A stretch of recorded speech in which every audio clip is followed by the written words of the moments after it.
ओरैनोथ' जोंनि 9 नं बनरगाव समस्तिनि MCLA जुबिराज बसुमतारी सारखौ धन्यबाद जासिनांगोन जोङो जे जोंनि एरियाया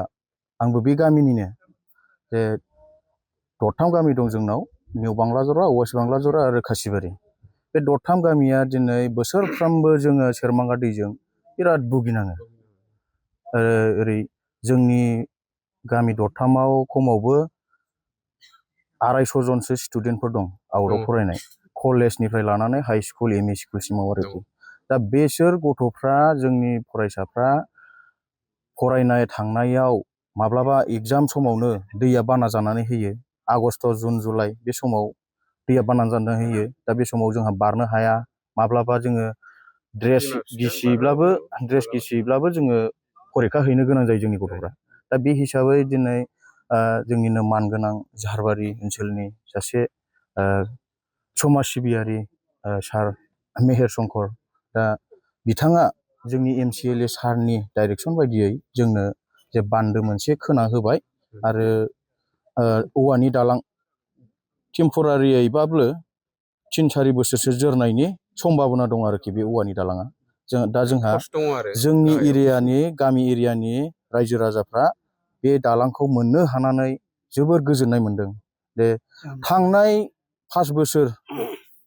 बोसोरखौनो बुंनांसिगोन सिगांनि 17 बोसोरनिखौ जों रायखांनो थांला मानो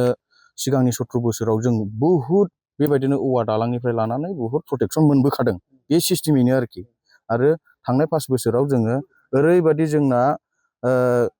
35-36 घरसो न'आ जोंना खुरखालांदों UPPL सरखाराव दा बे UPPL सरखाराव बिथांमोनखौ MLA MP MCLA गासैखौबो जों खावलायदोंमोन सारमोनहा माबा मोनसे न' खुरखानो हायैनि प्रटेक्टफोर होफैदो इमारजेन्सिफ्राव बेबायदि नाथाय बिथांमोनहा रावबो होफैदिया दा बे हिसाबै आरो जोंनावबो माखासे UPPLनि दैदेनगिरि लिडारफोर दङ बिथांमोनहाबो बुंबाय बायदों MCLAनि बा MLAनि न'आव थाङै बुंहैदों बिथांमोनहा एक्सेप्ट खालामजायाखै बिथांमोननि खोथाखौ गुइन सानाखै गामि एरियाखौ नायसनाखै जोंनि दरथाम गामिखौ नायसनाखै दा बे हिसाबै जोंना दिनै BPF सरकारा हाग्रामा सारा 2024आव जोंनि बनरगाव समस्तियाव फार्स्ट टाइम जोंनावनो इलेक्सन केम्पिं खालामफैदों सारा जे खोथाखौ बुंलांदों आं बे ओनसोलखौ आं नुफेराखैमोन जिबनाव आं दिनै बे ओनसोलावनो बनरगाव समस्तियाव स्टार्टिं इलेक्सन केम्पिं खालामनाय जानाय लोगो लोगो आं नोंथांमोननो मोनसे खोथा होलांगोन आं बे ओनसोलखौ आं सिगांग्रो नायगोन होननानै जोंना मानगोनां BTCनि चिफ हाग्रामा महिलारि सारा जोंनि रायजोफोरनि सिगाङाव अपेनलि बुंनानै गालांदों दा बे हिसाबै जोंनि जुबिराज बसुमतारी सारनि थ्रुयै आरो जोंनि समाज सिबियारि मेहेर शंकर सारनि थ्रुयै दिनै नैबे खामानिखौ मावहोग्रोनो जास्ट नैबे फैगौ दैलांसेखौ बोरै प्रटेक्ट जों रायजोफ्रा बासायो गामिया बासायो कलेज स्टुडेन्ट फरायसाफ्रा बोरै दै बारनानै थांनो हायो नैबेनि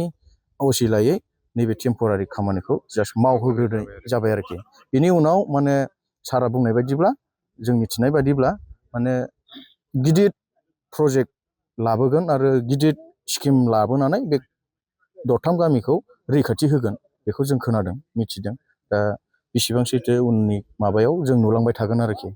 दा सारा मानगोनां हाग्रामा महिलारि सारखौबो आङो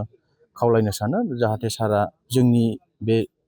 खासिबारि निउ बांलाजरा आरो वेस्ट बांलाजरा बे दरथाम गामिखौ बे खोथा होनाय बायदि 5 बोसोरनि गेजेराव माबा मोनसे खामानिखौ मावलांबावगोन होननानै आङो रायजोनि जानानै एरियानि जानानै आंबो आसा खालामनाय थाबाय।